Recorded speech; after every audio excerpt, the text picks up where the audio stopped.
So I was reading Terence McKenna, and that's going to be the next globalism book talk.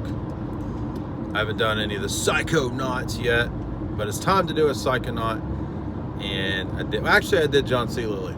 He counts as a psychonaut. He went to the outer spheres of the universe and was bathed in the light, so he says. He also got frisky with dolphins because he was a sea-bound creepador, a Neptune-based creepador. But there was a specific section in Terence McKenna's book, Food of the Gods, where he talks about something that I've noticed is the case. And I noticed this when I was doing my undergraduate work in college, which is that postmodernism is the end result of a lot of different revolutionary philosophies, right? We kind of know this if we know a little bit about philosophy. But postmodernism is also similar to deconstructionism, tearing everything down, which is believed to be part of the philosophic culture critique, Frankfurt School style of modus operandi. You have to tear things down, critique the critique.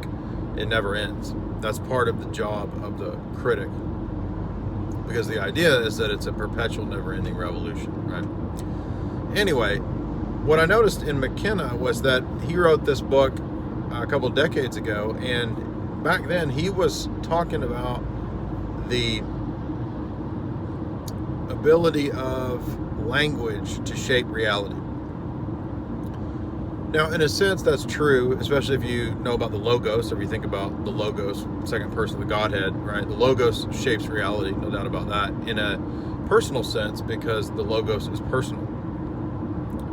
He's the second person of the Godhead, right? Second hypostasis, Father, Son, Spirit. But that's different than the idea of abstract Greek, Hellenic Logos. There's a similar concept, but the meanings are radically different. So what's interesting is that the rebellion against Logos, in the Orthodox sense of Logos, the second person of the Godhead, is manifested obviously consistently throughout history, from the time of creation, fall, all the way up. But when we get to modern philosophy, what I noticed was that McKenna says that hallucinogens, ayahuasca, these different plants, entheogens and so forth, he says that they give an insight into reality as it is. But then he turns around and he says that for the shaman, they are much closer to reality because they understand that reality is shaped by the psyche. So in other words, the mind of man actually just comes to replace the mind of God in this scheme. Whereas older theology, right, you hear me when I make the transcendental argument, I talk about how for universals to exist, for numbers to exist, abstract objects, etc., we need a personal omniscient God, right, in whose mind are located, you could say, all of these abstractions, universals, and so forth. The logi, right? The logos and the logi. Now, the reason I'm bringing this up in relation to McKenna is that it's the polar opposite of this idea of God's mind being the ground of reality, and it smushes it into man's mind. Your mind becomes the ground of reality because you are the determining factor for metaphysics, for epistemology, for ethics. You determine what's true, you determine what exists and what doesn't, and you determine what is real and what's not.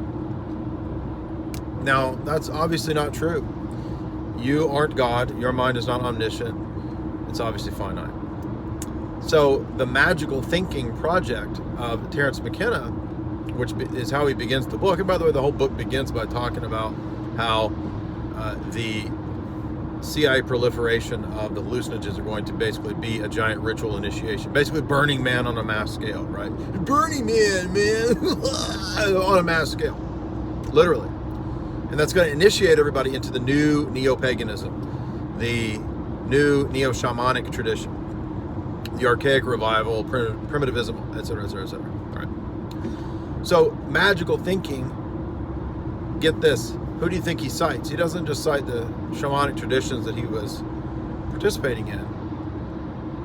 He cites the academic world, the professors of 3-4 decades ago, who were citing postmodernism, because postmodernism basically says that language creates reality. It doesn't matter what's actually out there, because you can't know what's out there, right? After Kant, after Hume,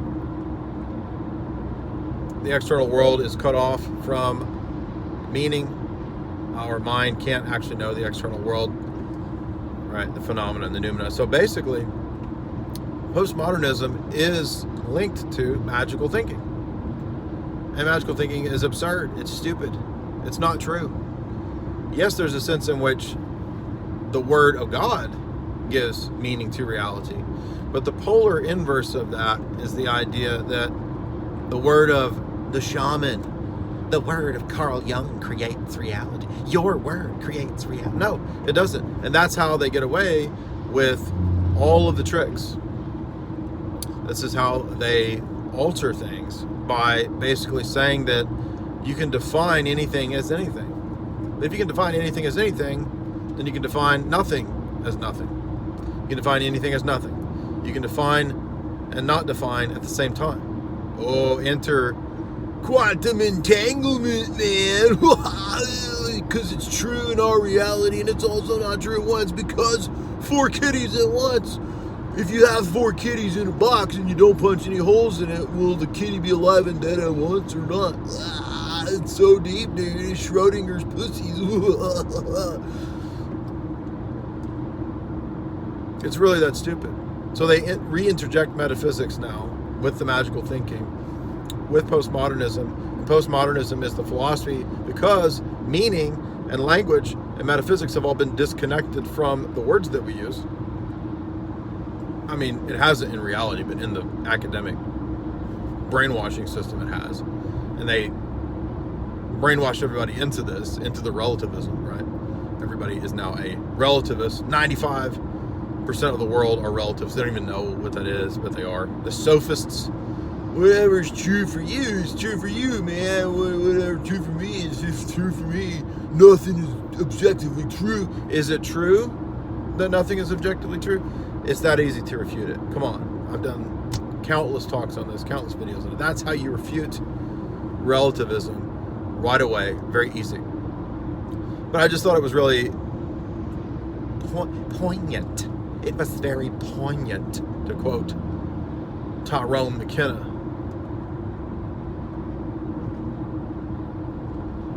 That the magical thinking of the shaman is the same magical thinking of the postmodernists. And the academics that he cites, quite literally, cite magical thinking. But see, you don't create reality with your thoughts. That's not true. You can think all you want that you are a bunion on Joe Rogan's foot, but you're not. You can think all you want that when you squeeze the braids of Willie Nelson, the gold drips forth from those sweaty braids. It doesn't. You can think all you want. You can conjure from your subconscious the archetype of Bill Cosby made of jewels. You will not have a jeweled Bill Cosby before you. So it's a war on reality. It's a war on objectivity. It's a war on truth, obviously. And what that suggests is that people are not, typically speaking, irrational. People are typically speaking irrational.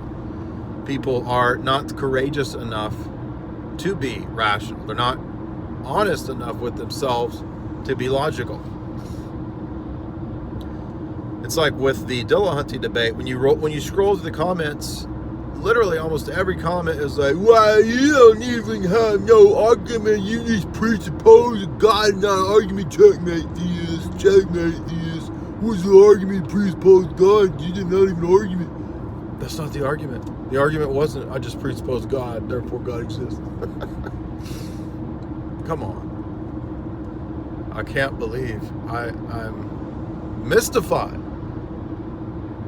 at the quantum level dumbness. Quantum level entanglement of infinite dumb.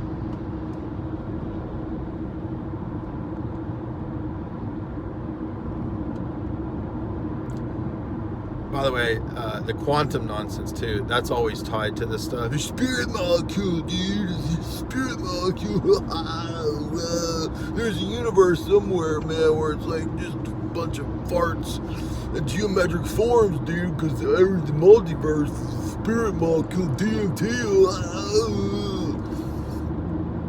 You can't do philosophy, you can't understand the world if you don't have basic logic and you don't have basic principles. And there's now even like SJWs saying that math and logic and reason and philosophy are tools of the male patriarchy. So this is what happens when societies degenerate and they lose their minds.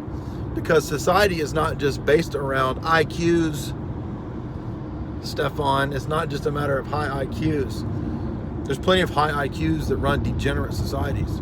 You can't have just a society structured around Homo economicus and IQs, because there's more to man. There's more to society. Man is not just Homo economicus. Go read Spengler. Man is also soul. Man is also spirit. If you deny soul and spirit, your organizing principle for all reality and for the social realm will always be material in nature.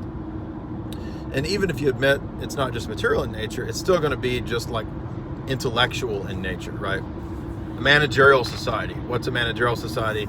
A society based around the highest IQs running things. But what happens if you have a high IQ and you're completely wicked, completely degenerate?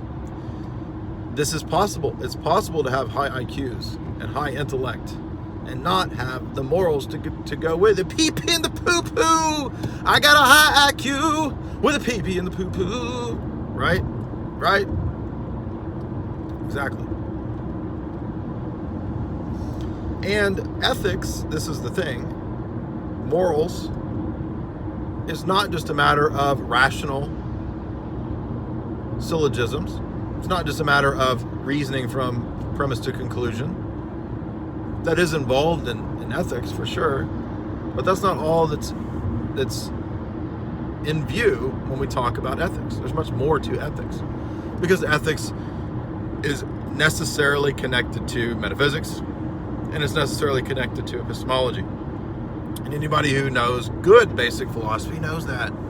It's really obvious. This is what I pointed out to Axioself, who is too low IQ or just simply dishonest. Because actually before that debate, this is what nobody knows because it was before we started recording it. He started that so-called debate by saying that he wouldn't discuss any issues of meta level questions. No meta ethics, no metaphysics. And I said, that's what I'm here to debate, bro.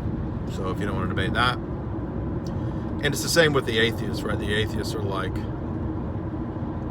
using classical foundationalist arguments to try to debunk coherentism. But coherentism has already debunked classical foundationalism. So when they say I'm not making arguments, they don't understand that, yeah, I am making arguments within a framework of coherentism. To you, it sounds like I'm not making arguments because you're operating from a classical foundationalist paradigm. But that's already been debunked, dummy. This is not the year 1700. You're not David Hume. You're not Baron de Olbach. You're not sitting as a duke in some castle in the Scottish Enlightenment telling everyone that atheism is true while you pound winch mages. I don't mean with your fist. Get on the road, bro. Get on the road, bro. People drive crazy. Anyway, so that's what I wanted to point out, is that the principle of Terence McKenna in connecting postmodernism to magical thinking and determining reality is the secret to understanding all of the social engineering and how we've gotten into such a bunch of nonsense today. And we couldn't have gotten there without centuries of bad philosophy denying objective truth, denying metaphysics, denying ethics. That's why we are where we are now. jaysanalysis.com. Buy the books, subscribe below. I hope you like this. This was going to be a fancier video, but I left my battery elsewhere, elsewise. So it's going to be it's got to be one of them classic iPhone style videos. Subscribe below, click all that stuff, click all them clickies down there, and tell your friends. Buy my books. You got signed copies. You go to the shop at jaysanalysis.com. Get signed copies there. And also subscribe to Jay's Analysis, where you get the second half of all my talks and lectures. And I love you guys. Thank you very much for all your support. And I will probably do more. I got a long drive ahead, so I'll probably just do these douchebag car videos. I know everybody hates douchebag car videos, but I had to throw my douchebag car video into the mix. Because what else am I going to do while I'm on a 5-hour drive? What else?